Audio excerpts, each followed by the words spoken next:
Good a place as anywhere to start the video, right? There's a killdeer wandering around the lot right here. I don't know if we can catch it or not. Ah, there. Right there. Middle of the screen. And of course, that calf, he's been watching me for a couple minutes. Heard fire engines go out a few minutes ago. He just grabbed a bite. That hump he's on is some of the really sloppy lot scrapings. It's all rock underneath, so when we do scrape, we get rock, and if there's too much rock in it, I don't want to put it in the manure storage. So we put it right there, and we got the rock to help hold things together there. So it's not all broke down and settled up yet, but stuff's growing on it. Oh, here we go. Of course, I get it when they're done fighting. I saw that out the corner of my eye. My hand was kind of in the way. Sorry about that. Anyway, I was just looking up on Pulse Point. It's an app on your phone in case you don't know what it is. Some fire departments are on it, some aren't. And between here and Hillsboro, just about halfway between actually, there's apparently a house fire this morning. Well, number 2 has to go right past it to go to work. Number 1 has to go right past it to get out here to go to work. So I had to text both of them, let them know. Hopefully it's, not something serious and people don't lose their house or too much of their belongings. Where it is, there happens to be some very expensive houses right there. I mean, if it's the one that actually pin dropped on the map, I don't know that you can actually see it from the road. It sits back. Oh, at least from here. Hey, right down to that tree. So we'll give you some perspective now. It's at least that far off the road and in the edge of some trees. Oh well. So, and she got to sneak up to the top of the hill and take a peek too. Oh, sorry about that. You can't hardly see her. Yeah, my eyes aren't focusing good yet. They tend to like the water and be a pain in the butt for a little bit in the morning, but not all the time.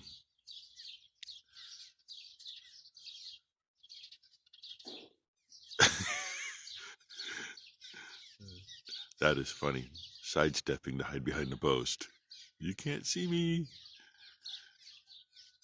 I don't know that I've ever seen one sidestep like that to hide behind a post. And where is it? There's your killdeer again. I don't know if you can hear him or not, but see if we can see him coming and going. The swallows are zipping in and out of the barn. There's probably, 30 or 40 of them, I guess, by the looks of it.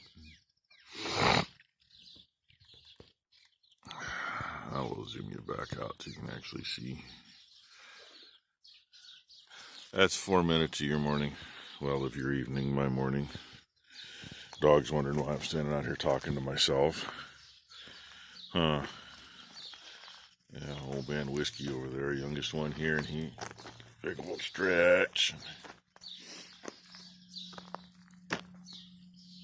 Oh, no sun over that yet. Oh yeah, by the way, if you notice on that roof, yes, it's another heavy dew morning. Except it's not, there's a little running off the bins, not a lot yet. It's about 10 degrees cooler than yesterday morning, but that makes it the same as the morning before. We're right at like 52, I think, this morning. And never even went out there to check that stuff yesterday. Don't matter. Had yesterday to burn up a little. Humidity went up a little more last night though, so that slows it down. But hopefully Hopefully this heavier dew this morning doesn't screw us up too much. More cow stuff. Pregnant cow. Pregnant cow that number one has been telling me for the last 3 or 4 days. She is next. She is going to have a calf.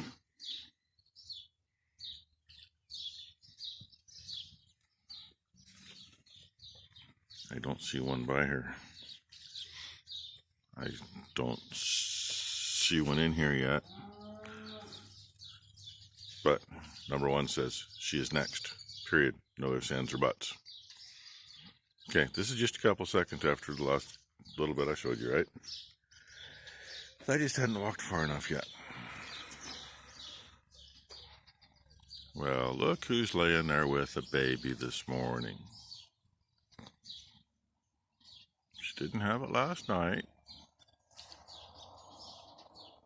So, sometime in the last probably 3 hours, I'm going to guess by the looks of it from here. She was standing in at the feeder part of the day yesterday. I don't know what she's got. I don't care what she's got. What I see is 3 cows who I believe all of them were due June 4th. Ha ha ha. And she has a baby on the ground on June 3rd, right? I think this is the 3rd. I suppose I could move my coffee cup out from underneath my arm so I can get my hand, so I can do this and say, good morning, baby. Hey, baby. You pick your head up again? No, just gonna look out your eye. So, only 2 left. Got bales moved. Number one and Ron are using the pickup to haul all the crappy chaff down and feed it down below the barn down here in the bottom. And I'm finally working on this system empty. No need to draw it down. I mean, I didn't put the vacuum to it. I just added a little. I don't have a scale, so I just go by the gauges. I probably put a pound in, and we're about 82 degrees outside right now. And literally, I just stuck that in there and started the camera. I'm on the low side of where I usually run the gauges, so I'll probably put a little more in it. It's a nice temperature outside for doing it. And this one has not been touched since they put a new compressor on it. Probably 6 or 8 years ago anyway. One of those middle of the summer things, and first guy goofed filling it and blew up a brand new compressor. Like what he did. This has the manual valves on it yet. And I think what he did was he went all the way the wrong way. So as soon as the compressor was really doing anything, it had nowhere to put the pressure. It blew the freaking head all to shit. And luckily it was raining at the time, so we were down for a few days. See there, in about 2 minutes, we're down basically 20 degrees. So realistically, that might be all I get out of it. And once again, I don't know why it's low. I mean, I didn't have to draw a vacuum to do anything. I just, I know it worked. I thought it worked the other day. I know it worked last time it was run. So maybe it seeped out around the seal. I don't know. I haven't been able to find. I haven't taken the lid off. I'm not going to do that if I don't have to. But there's no evidence in here of anything, and no evidence any leaks up front. So we'll just chalk it up to it finally got low enough. I don't know that I'm going to get much better than that.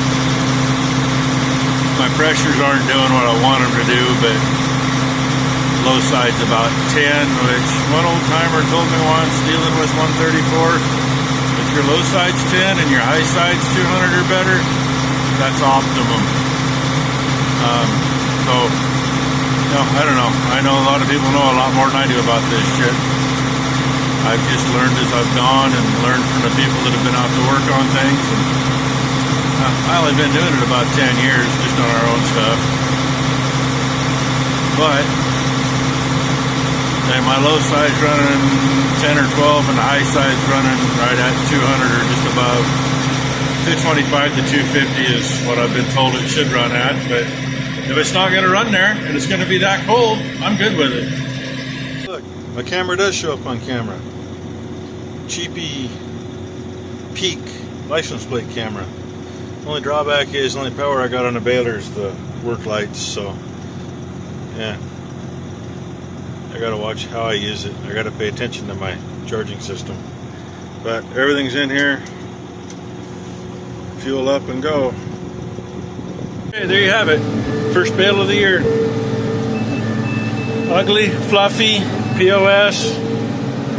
If we can pick it up, we'll set it on a truck and feed it direct to the cows. If we can pick it up. Started out with some issues, but she's going. Almost my whole first round was an issue. I sat over here for a little bit. Seems I knew I should have checked. The PTO wasn't all the way on. And I got over here by these cedar trees and everything quit. And number one, put Ron in that.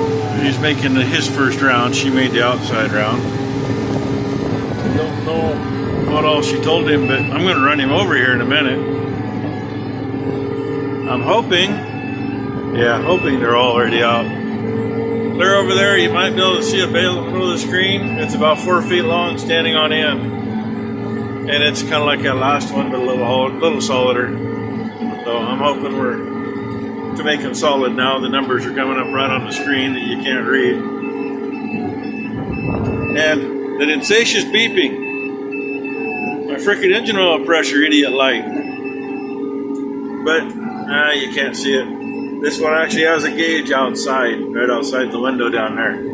I got 50, 55 pounds oil pressure, so I know it's not that. And I know that gauge out there is accurate, so it's something with a plug-in somewhere. And I told you I was going to catch him. So I got to get him on the radio and talk to him. Got him up a gear. He's staying ahead of me. Could have gone a half gear, but I don't think she explained the power shift on that to him. And we're just cruising along. You want me to go around the tree again, or on the right side, or go out on the left side? Left side. Copy. He didn't understand what she meant about going around those trees. So when he got to me, he came around this side. It's like, oh shit. And there was some wet slugs in there, which is normal next to those trees. So I got into it, found the wet slugs, and got out of it. That's how a bale's supposed to look. Roughly 6 feet long is what we make. Because a 4x4x6 will fit in an 8-foot bale ring, which is what we used to use. But anymore, if I try to make an 8-foot bale, the knots won't hold.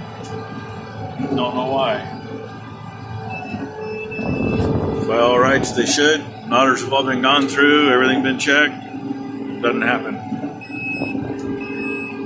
And C-ink again. That means there's something screwy with the hydraulics between the tractor and the baler. And I don't know if it's in the electronics or in the hydraulics. The rest of the numbers come up like they should, so I know it's working. Started doing that a couple years ago, and I started having some trouble with the tractor. And it hasn't stopped doing it, so I don't know why.